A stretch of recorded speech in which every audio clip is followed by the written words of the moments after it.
Hey everyone, my name is Anders and today we are going to look at the brand new region expansion for Black Desert. This new region is south of Medea and it's called Ulu Kita, the Noble Land. Currently there are 2 grind spots in one major city called Asperkan. There are plans to release 2 more grind spots in the next 2 months with the addition of a main story questline continuing the story of Prince Beredes and an additional questline for obtaining the best in slot boots, Ator's shoes. For now, there is nothing you need to do to unlock this region. You can go there as soon as the region is updated on your server, which for now is only in Korea but should be releasing to global PC very soon. From the city of Asperkan, you can head to one of the 2 grind spots. City of the Dead is a 310 AP level 61 or higher zone, and Tungrad Ruins is a 320 AP level 63 or higher zone. The accuracy requirement for Tungrad Ruins is much higher than City of the Dead. These grind spots are vast, possibly the largest area of any grind spot I've seen to date. City of the Dead also includes a nearby node that is a repair and general goods spot where you can replenish your potions, repair your gear, everything you need if you don't have a campsite. Tungrad Ruins also has an oasis node that gives you similar functionality. None of these nodes so far have any gathering component. As of the making of this video, they're just there for you to invest for the item drop rate effect. Both of these zones are enormous, like I said, and it will be highly unlikely for you to struggle to find an open rotation. With that said, there does seem to be some areas where density is a little bit better than others. These grind spots drop new materials called Essence of Dark Hunger and Origin of Dark Hunger. 4 essences can be combined to make 1 origin, and using Origin of Dark Hunger will allow you to increase your Failstacks by a certain amount. Origin of Dark Hunger can also be sold to the market with a max price of 3 billion silver. Essence of Dark Hunger can also be sold to the market with a max price of 750 million silver. Now with that said, I never did see someone get an Origin of Dark Hunger in my limited testing, but I did see quite a few people get the Essences of Dark Hunger. If we take a look at the market sales about 5 hours after the patch has released, we can see that Essences are much more common than the Origin sales. We also have a new item that drops here called Quadir's Fragment. This can be combined with 2 Elkarr Crystals to make an Elkarr Crystal of Deliverance. I should say the names of these items and the city name, all this stuff are translations from Korean, so they may be localized into different names, but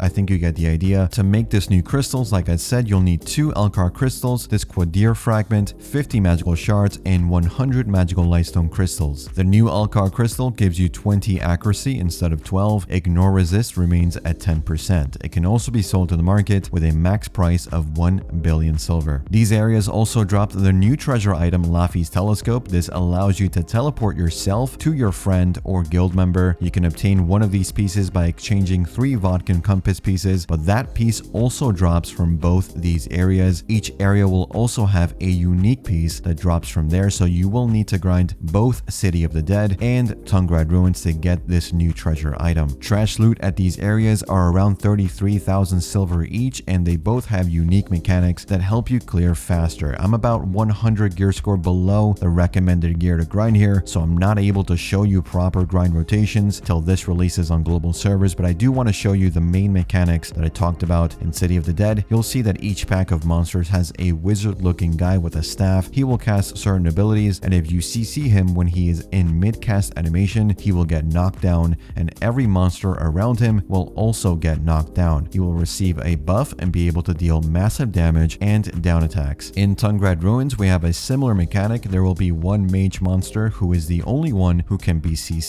If you CC him and then kill him, he will explode and nearby monsters will be stunned and receive a DP debuff. You will also get a buff and be able to deal massive damage. That is the main way you'll want to grind here. Focus down the mages and burst when you have the monsters CC'd or debuffed. Otherwise, they're pretty standard, nothing crazy. They do deal a lot of damage. Tungrad Ruins monsters have both quick and slow monsters. They're majority quick striker style monsters. There's the mage and usually a couple of hammer brawlers, very similar actually to Shere Khan if you grinded there. So some give quick attacks, others are slower but larger AoE that you need to avoid. City of the Dead is more of a mix, but they're mostly slow, so easier to move around them and avoid taking damage. City of the Dead in particular, if you can meet the accuracy requirement and have at least close to 301 Kudum, I think it's going to be doable depending on your class. I should also point out Ulu Kita is a lawless zone. What this means is that if you attack another player, you are given a lawless mark. If you then die to a monster or another player, you will be sent to this place called Cecil-Taj Prison. At least I'm guessing this is where you go since the prison is fairly large. There's nothing there. I'm guessing once you spawn here as a lawless, it will most likely have guards that you have to run away from. I should point out that if you are a red player, you don't have the same death penalty as you do in normal areas when you are in a lawless zone. So it's one of the better areas to be a red karma player. Originally, these two spots were supposed to have Marnie zones, but they are so vast, I don't think it makes sense to have them here. Plus, this area being a lawless zone, it doesn't seem likely to be an area where they get Marnie zones implemented. I could be wrong, but we'll see. That's pretty much all you need to know about this new area. I'm going to leave you with a walkthrough of the Aspercon city. You can see what it looks like, and let me know what you think of the new region. If you're below 700 GS, do you think you'll try to grind City of the Dead? Let me know in the comments. And reminder, support your creator event is on. Every purchase you make, you can use code Anders. Capitalization does not matter, and at no additional cost to you, I will get a small kickback. Always appreciated. Thanks for watching. Thanks for listening.